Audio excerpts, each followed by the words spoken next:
Hi guys, thanks for tuning in today. Just thought I'd give you the details on that windscreen upgrade, and while I'm at it I'd like to give a big welcome, and I mean a really big welcome, to one of my subscribers who always puts a thumbs down on every video I put up. I'm pretty sure that guy belongs to one of the motorcycle forums I belong to, and all I can say about him would be, what a poor sample of a bloke if that's all he can do with his life.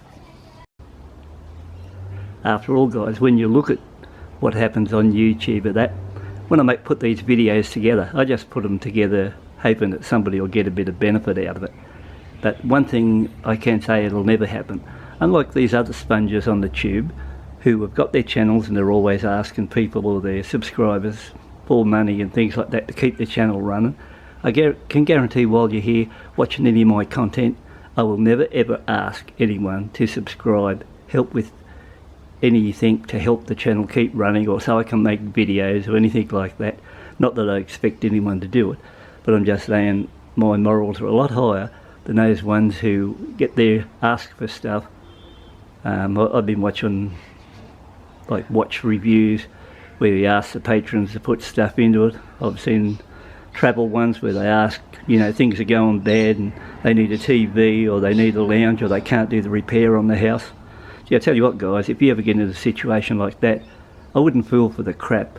I wouldn't fall for the crap what these blokes are putting out, because these blokes, I would say, under normal circumstances, if you met them off the street and said, give us a cigarette or a beer, they'd just laugh at you and walk past you. I think that's how it'd work. So the only fools out there, you know, are the ones that hand over money for these sort of people, because if you can't get here and make the content yourself and do the best job you can, and don't ask any of the subscribers for anything, in actual fact all I've done is offered a giveaway, and even that's fairly hard at times to get anyone to even take that offer.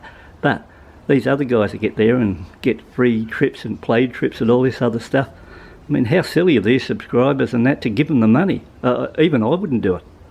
And another thing, as far as thumbs down, I can tell you now, I've been on the tube now about 10 years watching until I decided making this channel. And I don't think I've ever given anyone a thumbs down, because I think unless you can get out there and do something better yourself instead of playing with the keyboard and thinking, I'll press thumbs down, it's a fairly degrading thing to do unless you're that sure that you can do a better job. And if you can do a better job, why aren't you on there doing it?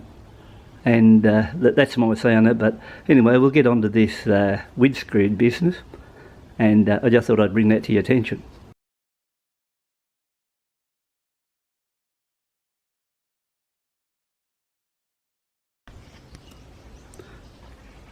First off, I increased the height of the windscreen to the highest setting, so the windscreen now sits at right at the top. That was the first move on this workout on the new angle for the buffeting of the wind from the windscreen. I also removed those top screws, and be careful I never lost the nylon washer underneath, and it was the top area where I was going to do the mod to pull the windscreen up higher.